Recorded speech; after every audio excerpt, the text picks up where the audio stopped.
né, da doutrina espírita, que às vezes fala que a doutrina espírita está dentro de um contexto somente filosófico e científico, né? Mas se nós formos entender bem isso, nós vamos ver que Kardec teve uma preocupação muito grande até acerca disso, porque ele queria trazer mesmo a doutrina espírita nesse sentido filosófico e científico, foi o que aconteceu, mas ele queria fazer dela uma doutrina eminentemente moral, né? Então ele trouxe a parte religiosa da doutrina espírita, e nós vamos ver como é isso, como é que Kardec trouxe a questão espírita dentro do contexto religioso.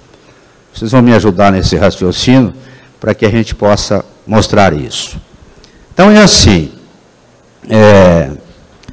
o Evangelho, que é para todas as questões religiosas, o Evangelho propriamente dito, que é universal, é a história, é a doutrina de Jesus,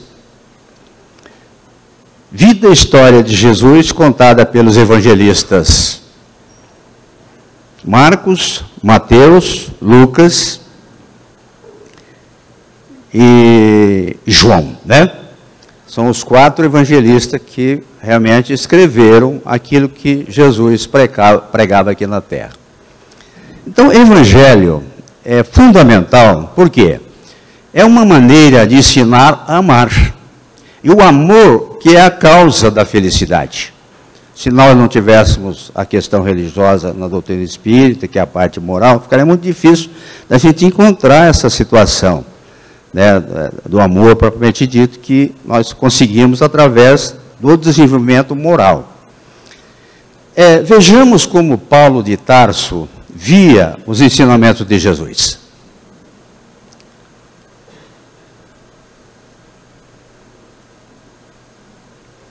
Ele dizia assim, sede, pois, imitadores de Deus, como filhos amados, e andai em amor, como também o Cristo nos amou, e se entregou a si mesmo por nós, como oferta e sacrifício a Deus, em aroma suave. Está em Éfeso, essa questão 5:1-2. Muito bem. Então, nós vamos explicar isso assim.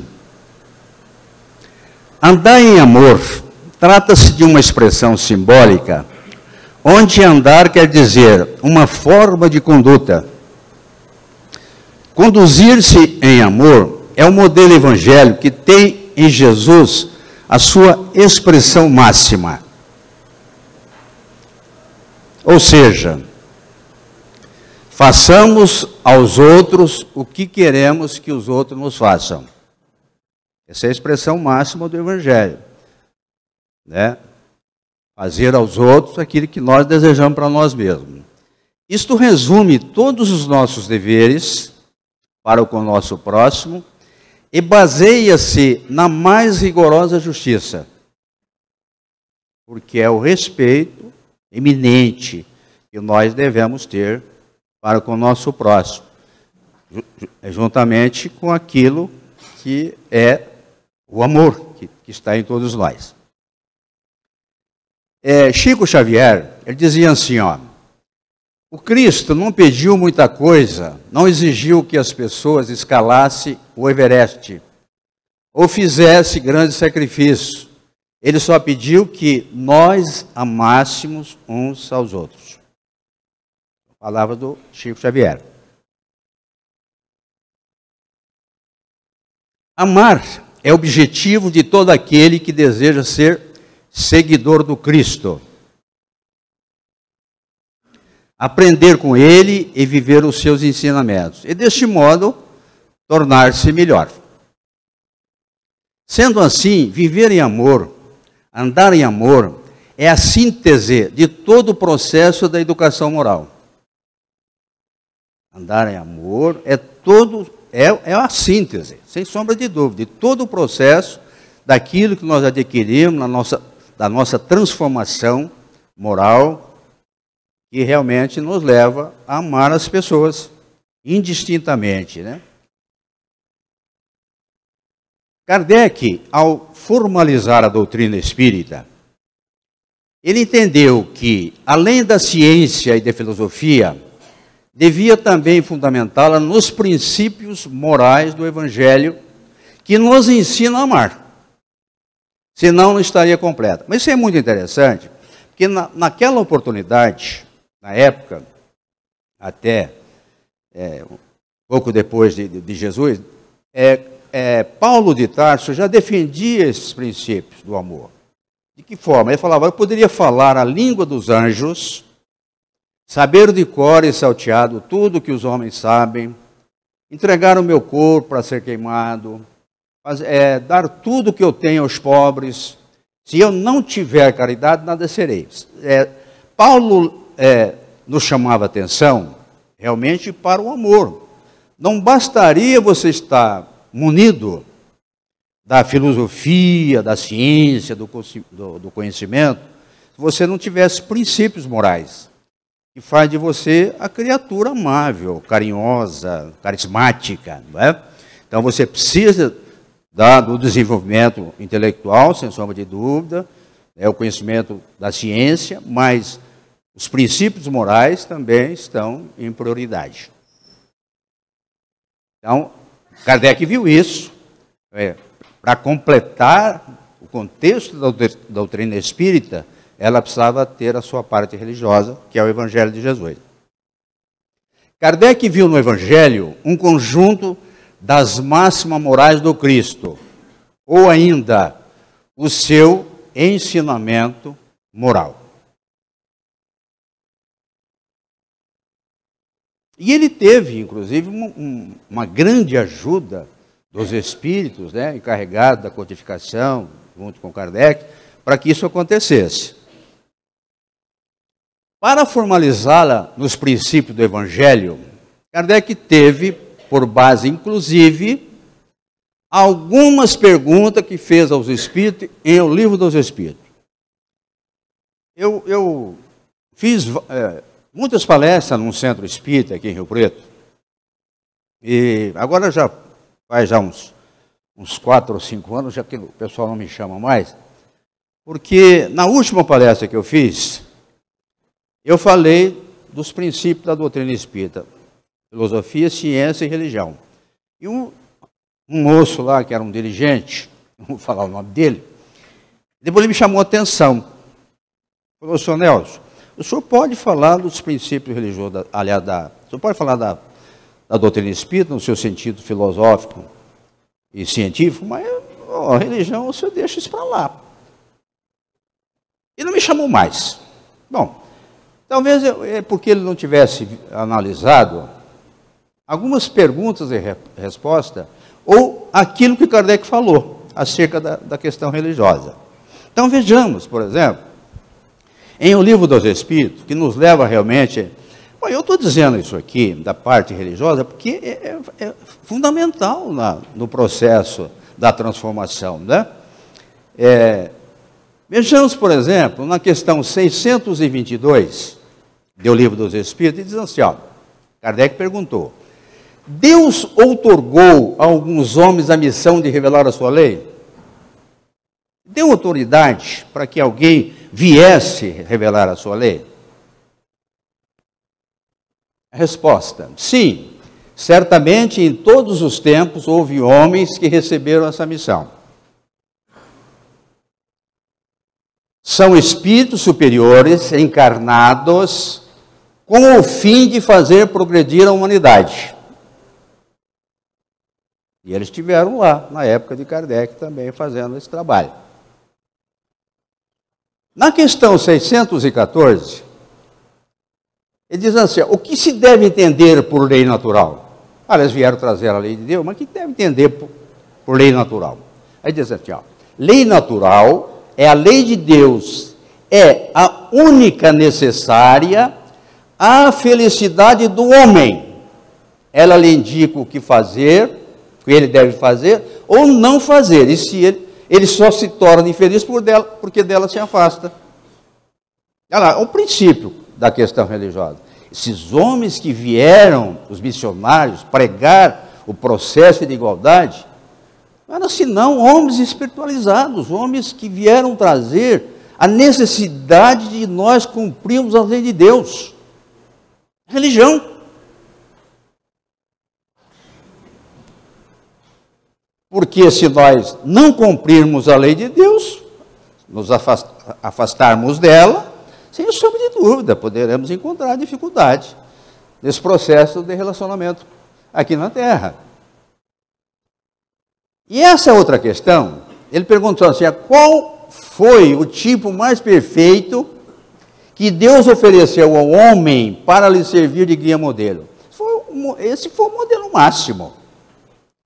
Jesus de Nazaré. Então, esse trouxe o modelo máximo e pediu que nós colocássemos em nossas vidas aquilo que ele ensinou. Por isso o Evangelho. Por quê? Porque é rico, os ensinamentos de Jesus são ricos em ensinamentos morais. Kardec, ele fez um comentário sobre isso, sobre Jesus, sobre o Evangelho. Ele disse assim, Jesus é para o homem o tipo de perfeição moral a que pode aspirar a humanidade na Terra. Deus nos oferece como o mais perfeito modelo, e a doutrina que ele ensinou é a mais pura expressão da sua lei. Porque ele estava animado do Espírito Divino e foi o ser mais puro que já apareceu na Terra. Pra vocês terem uma ideia, Jesus de Nazaré, quando ele esteve aqui, já era um Espírito perfeito. Um homem das qualidades de Jesus, um homem que andava sobre as águas dos mares, dera vista a cegos, limpara leprosos. Como se não bastasse, ressuscitou mortos. Aquela mulher que simplesmente tocou nas suas vestes, teve a cura imediata dos seus males. Quem me tocou? Perguntou o mestre.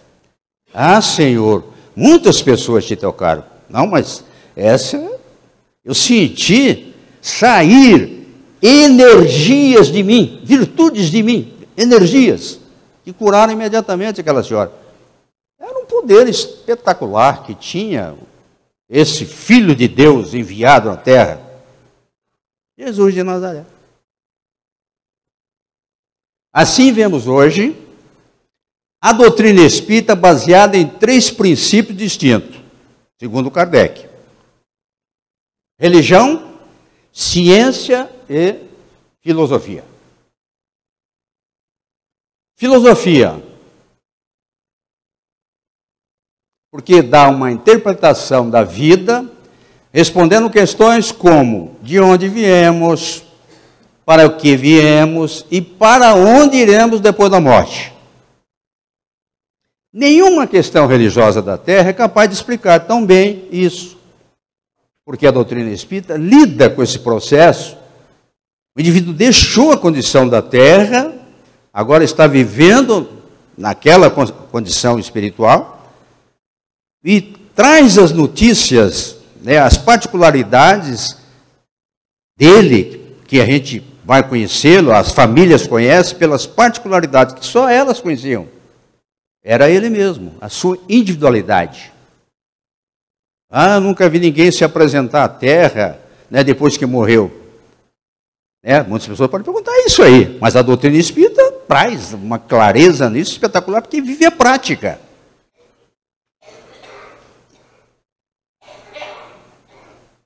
Toda doutrina que dá uma interpretação da vida, uma concepção própria do mundo, é uma filosofia. Na questão 132 do Livro dos Espíritos, Kardec perguntou aos Espíritos qual era o objetivo da nossa vinda aqui para a Terra.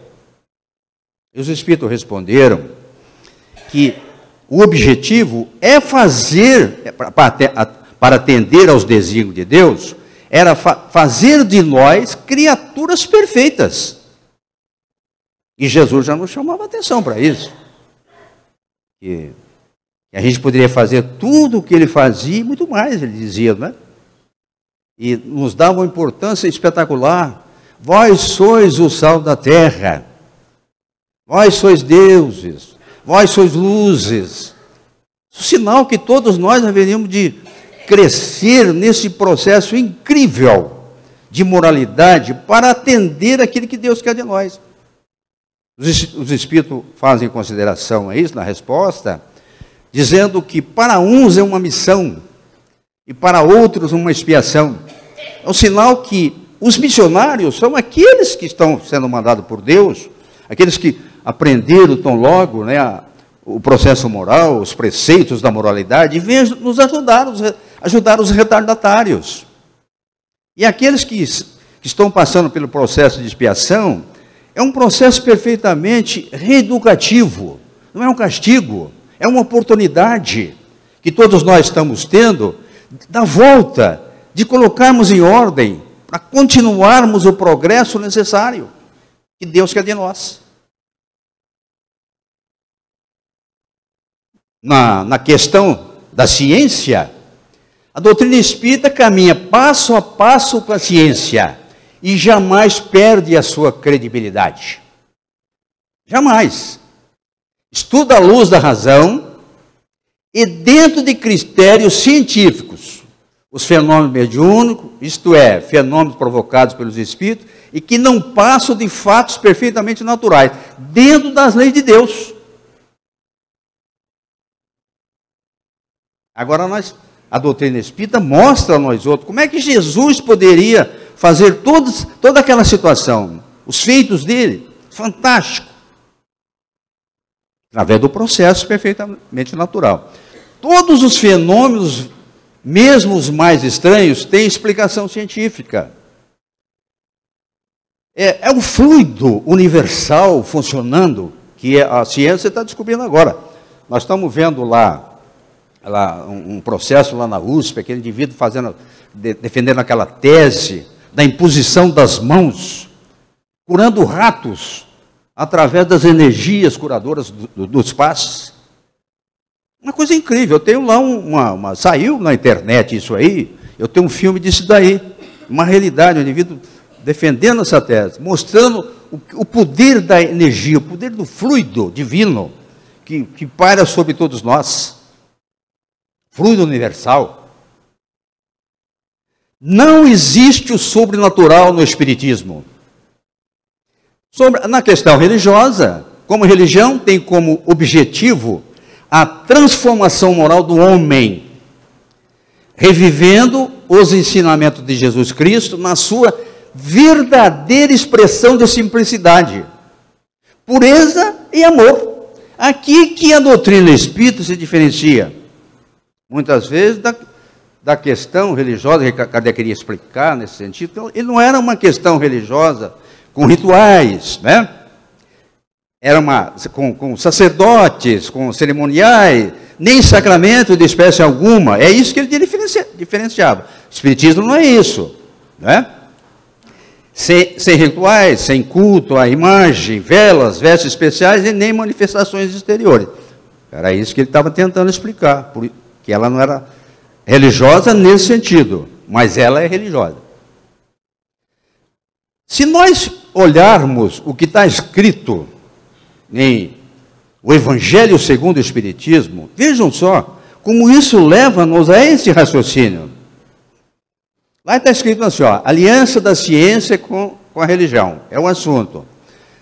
A ciência e a religião são as duas alavancas da inteligência humana. Ciência e religião, duas alavancas. Uma revela as leis do mundo material, que a ciência estuda. E a outra, as leis do mundo moral, a religião. Mas ambas tendo o mesmo princípio, que é Deus, não pode contradizer-se. Se uma for a negação da outra, uma estará necessariamente errada e a outra certa. porque Deus não pode querer destruir a sua própria obra. Então, se as leis naturais, se as leis de Deus estão dentro das leis naturais, se a ciência estuda o processo material, que é um processo natural, que são leis de Deus, está baseado na lei de Deus, e o processo moral, sem sombra de dúvida. Então, ela não pode contradizer-se. Uma tem que caminhar junto com a outra. Questão religiosa, moral e a ciência material. Está em Evangelho. Vamos lá. Albert Einstein, ele diz assim, ó, a ciência sem religião é manca. A religião sem a ciência é cega. Kardec vai além. Em A Gênese, nós vamos encontrar assim, ó. Kardec diz que a ciência e o espiritismo se completam e necessitam um do outro.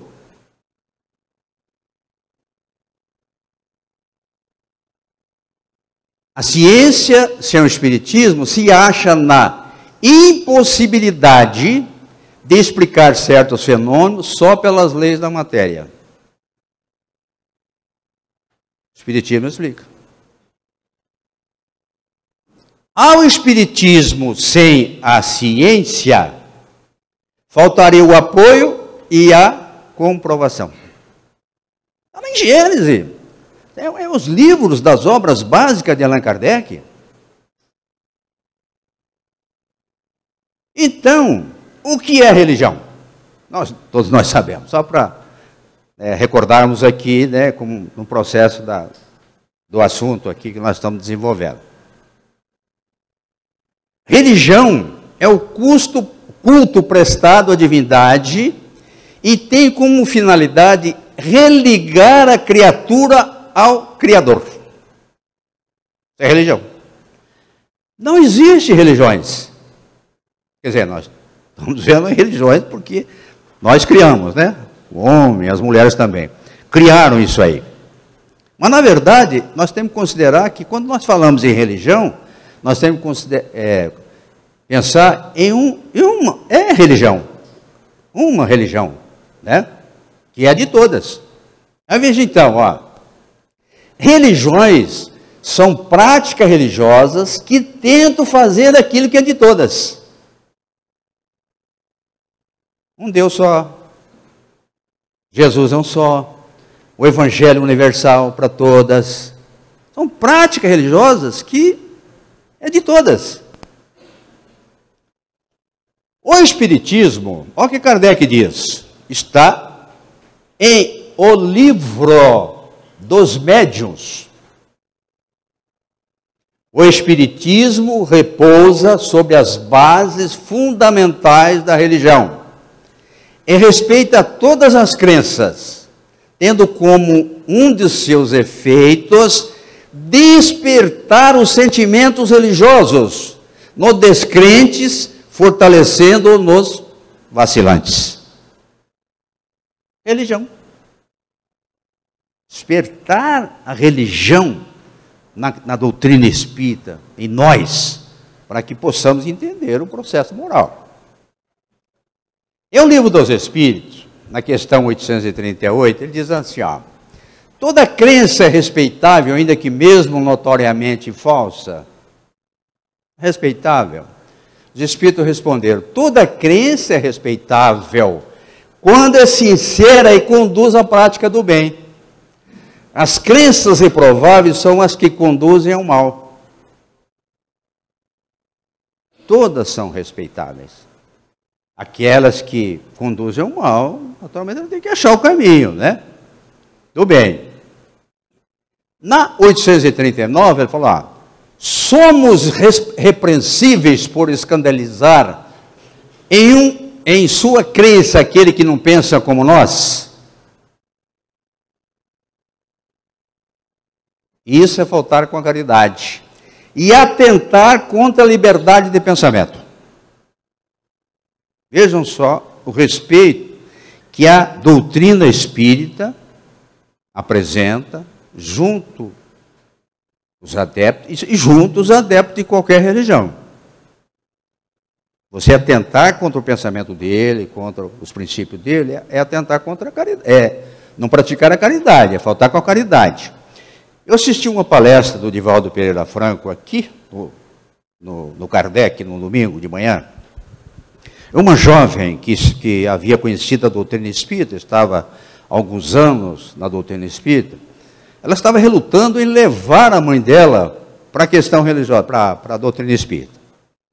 Ela pegou e disse para o Kardec, né, o Divaldo é que estava contando isso, ele contando isso na palestra dele. Aí ele falou, aí ela veio me perguntar como ela devia fazer para trazer a mãe dela para o espiritismo. Eu disse para ela, minha filha, deixa a mamãe lá onde ela está, com a fé dela. Agora vai criar uma confusão, criar uma complicação na vida, deixa ela lá. Seria improdutivo, né? Trazer ela agora, mudar de quantos anos a mulher defendia os princípios ali da religião dela, agora de repente mudar de uma hora para outra, ia fazer uma confusão danada, né? Na questão 842, ele perguntou aos espíritos assim, como todas as doutrinas têm a pretensão de ser única expressão da verdade, por que sinais podemos reconhecer a que tem o direito de se apresentar como tal? Seria como se perguntar, né? Qual é a verdadeira religião? Os espíritos responderam assim, essa será a que produza mais homens de bem e menos hipócritas.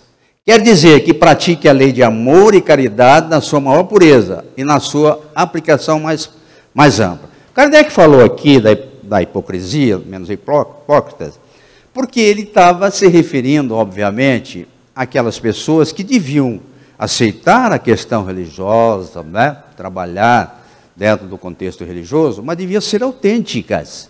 Não poderia ser um fingimento, fazer da religião somente uma questão social.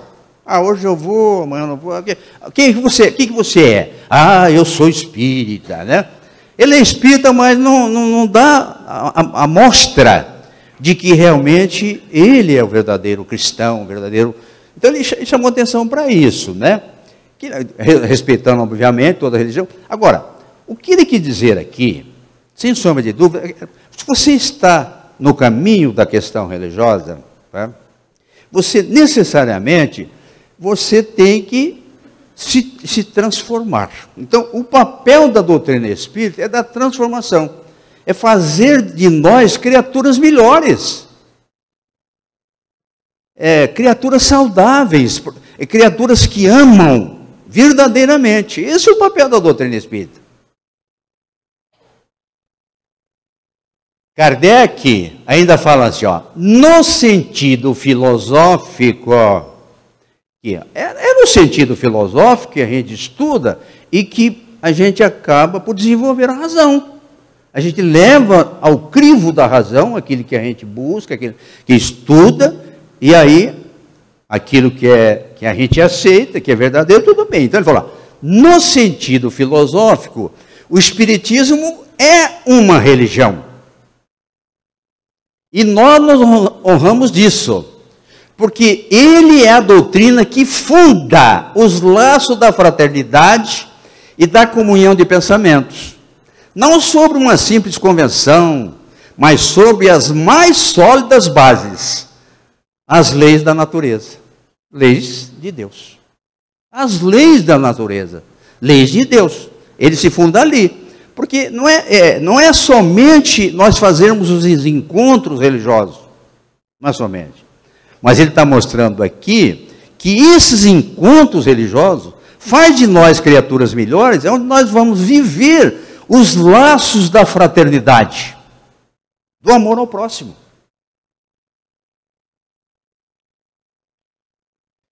E ele vai além. O espiritismo é forte, porque assenta sobre as próprias bases da religião. Deus, a alma, as penas e as recompensas futuras. Então ele mostra para a gente isso aí. Dentro da questão de Deus, a observância da própria lei. Né? A alma, como um crescimento constante, progresso. E as penas e recompensa é aquilo que nós fizermos. Se nós desenvolvermos as coisas boas aqui, claro que nós continuaremos com isso. Com a felicidade que a gente tinha daqui, continuamos com esse mesmo propósito. Está feita uma senhora lá no Ielar, me perguntou sobre o marido dela, que havia falecido há 3 anos. Ela me perguntou, como é que está o meu marido? Eu perguntei para ela como era o marido dela quando estava na terra. Meu marido era uma pessoa boníssima, carinhosa, amável. Ele continua sendo o mesmo. Está feliz. Mas é isso que nós levamos para lá. Está em conclusão do Livro dos Espíritos. Item 5º. E olha, e a função da religião, sem sombra de dúvida, ela tem como função, é um agente de transformação moral, tendo por base o Evangelho. A sua real manifestação está na postura interior, na conduta do indivíduo, e não na prática externa de cerimônias e rituais. Preciso seguir a risca, aquilo que, o roteiro. Mas precisa a transformação. Não são aqueles que dirão Senhor, Senhor, dizia Jesus de Nazaré, que entrarão no reino do meu Pai. Mas todos aqueles que fazem a vontade do Pai que está nos céus. Esse sim, fazer a vontade é praticar a própria lei. Reconhece-se o verdadeiro espírita pela sua transformação moral e pelos esforços que faz para dominar as suas más inclinações. Só para nós completarmos isso, não vai demorar mais que 40 minutos, Belinha. Estou quase terminando aqui. Vamos ver um pouquinho sobre conceito de moral. Um pouquinho.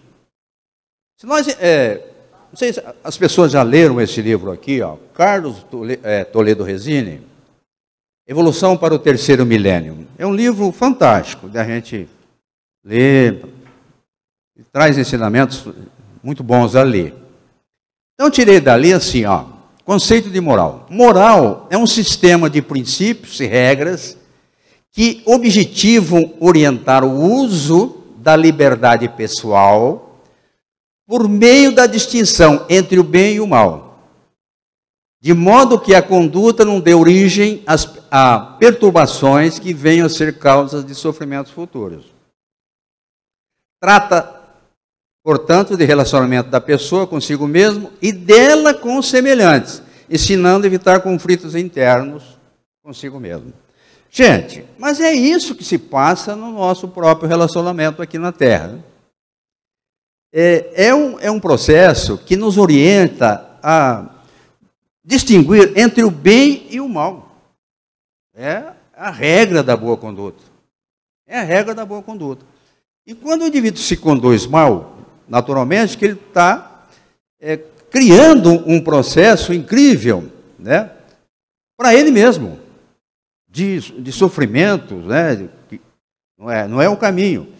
E também, quando ele age mal para com os outros, ele cria conflitos com as outras pessoas. E isso não é bom. Então, a moralidade nos ensina a não sermos assim. A moral promoverá adiantamento do espírito humano unicamente se os princípios de benevolência, amor e de justiça acompanharem-se do sentimento do mesmo nome. Então, o indivíduo aprende moralidade e desenvolve, realmente, ele aplica. Não basta ele somente ter a fé, né? Eu tenho fé em Deus e estou aqui. Não, ele precisa realmente aplicar aquilo que ele aprendeu. Fazer o crescimento dele moral acompanhar esse princípio de amor, né, de justiça e tudo. Esse conceito corresponde ao que se denomina moral pessoal. Nós já falamos um pouquinho. Caracteriza pelo fato de o próprio indivíduo delimitar o seu código de conduta, cujo respeito é questão de consciência. Então, quando o indivíduo aprende moralidade, ele passa a ser um indivíduo amigo, carismático, amoroso, ele vai respeitar o outro, como o outro é. Então, é aí que ele age com justiça. É isso que ele está dizendo aqui, vai respeitar. E na questão 621, só para a gente completar isso, ele diz assim, ó, onde está escrita a lei de Deus? E os Espíritos falam, na consciência. Então, a consciência retilínea, a consciência bem educada, né, ela vai respeitar, sem sombra de dúvida, o outro. Porque ela vai ter a própria lei, a sua própria consciência. Como definir a moral? Perguntou Kardec. A moral é a regra de bem proceder, isto é, de distinguir o bem do mal, nós já falamos também. Funda-se na observância da lei de Deus. Então, se o indivíduo quer saber se realmente ele está vivenciando a moralidade, é só ele se perguntar, será que meus atos desse dia estão aprovados por Deus? Pergunte, os meus atos desse dia, Deus aprova? Está aprovando? Deus aprovou isso? O homem procede bem quando tudo faz pelo bem de todos, porque então cumpre a lei de Deus. Entre os vícios, nós falávamos que era a transformação moral, a gente conhece o verdadeiro espírita pela sua transformação moral e pelo esforço que ele faz no combate das suas más tendências, né? Aí na questão 913 diz assim, ó, Kardec perguntou, entre os vícios, qual que podemos considerar radical? Nós devemos combater. Já o dissemos muitas vezes, o egoísmo. Dele se deriva todo o mal. Quem nesta vida quiser se aproximar da perfeição moral, é o que nós estamos defendendo na nossa palestrinha, deve estipar do seu coração todo o sentimento de egoísmo. Porque o egoísmo é incompatível com a justiça. O amor é caridade. Ele neutraliza todas as outras qualidades. Então, esse é o vilão da história. Egoísmo. Diz que é só para ele, né? Nada para os outros. É um combate. Aí ele pergunta, mas qual é a mais meritória de todas as virtudes? Nós tivermos que praticar virtudes, qual tem mais mérito nessa questão aí? Aí os Espíritos disseram assim, todas as virtudes têm o seu mérito, porque todas são indícios de progresso no caminho do bem. A sublimidade da virtude consiste no sacrifício do interesse pessoal para o bem do próximo, sem segundas intenções. No sacrifício do interesse pessoal que traz o egoísmo. No sacrifício do interesse pessoal para o bem do próximo, sem segunda intenção. A mais meritória é aquela que se baseia na caridade mais desinteressada. Quer dizer o seguinte, que todos nós, ao praticarmos a caridade, conforme Paulo nos falava, a gente tem que praticar com amor. Se o indivíduo fizer a caridade e não usar essa questão do desinteresse, ele não está praticando amor. Então, ele tem que fazer a caridade para ver o outro feliz, pelo simples fato de ver o outro feliz. E não exigir absolutamente nada por aquilo que ele fez. Desinteresse. Interessar só pelo bem-estar do outro. Se interessar. Será suficiente não se fazer o mal para ser agradável a Deus? É assegurar uma situação futura? Essa pergunta aqui já caiu aqui umas 1.800 vezes, né? Mais ou menos aqui Lá no IELAR, umas 300 vezes. Bom, então, será suficiente? Porque às vezes pensa, mas eu não faço mal. Faço mal, mas também não faço bem. Aí os espíritos responderam, não. Será suficiente? Não. É preciso fazer o bem no limite das próprias forças, pois cada um responderá por todo o mal que tiver ocorrido por causa do bem que deixou de fazer. É claro que nós não vamos ser responsáveis por todo o mal que está acontecendo na Terra. Não. Ele está dizendo aqui que se surgiu mal, né, maldades à nossa volta, e nós não fizemos absolutamente nada para evitar, então a responsabilidade é nossa.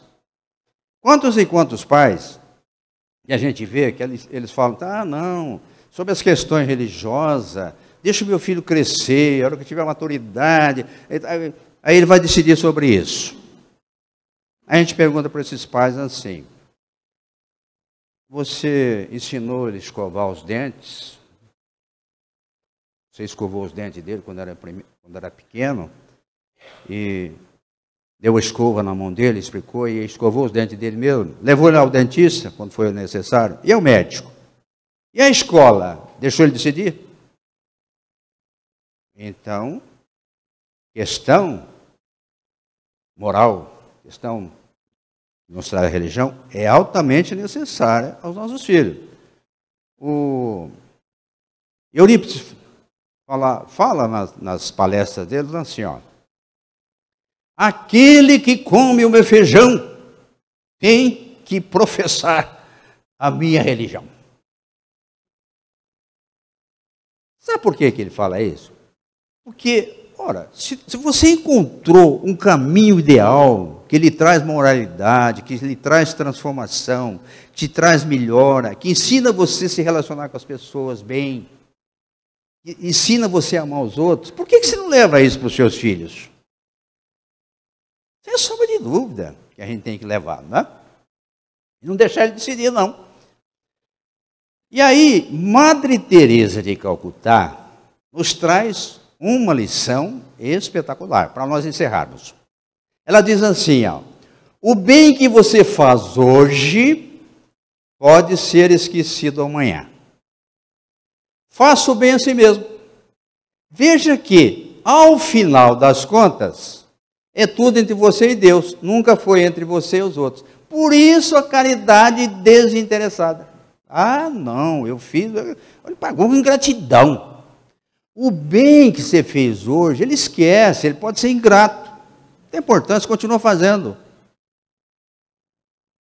Porque Deus está vendo. Deus sabe o que você fez. Sabe das suas intenções. Então, gente, o melhor caminho para todos nós, sem sombra de dúvida, existe uma palavra-chave. Chama-se bondade. Quando nós aplicamos a bondade, onde quer que estejamos, isso faz de nós criaturas melhores, amáveis, carismáticas, amigas. Bondade. Não é? E a gente se surpreende em encontrar as pessoas que a gente fala, mas aquela pessoa nos ama. Ela nos ama da maneira dela, porque nós fomos caridosos para com elas, carismáticos, bondosos. Ela nos ama. Eu encontrei aqui hoje, Bilinho, muitas pessoas ali, até a Mônica queria me falar umas coisas, as pessoas estavam me abraçando, porque a gente procura, assim, ser amável, carinhoso. Isso eu aprendi na doutrina espírita. Bondade acima de qualquer propósito. Que Deus nos abençoe, nos proteja e nos dê muita paz aos nossos corações. Muito obrigado.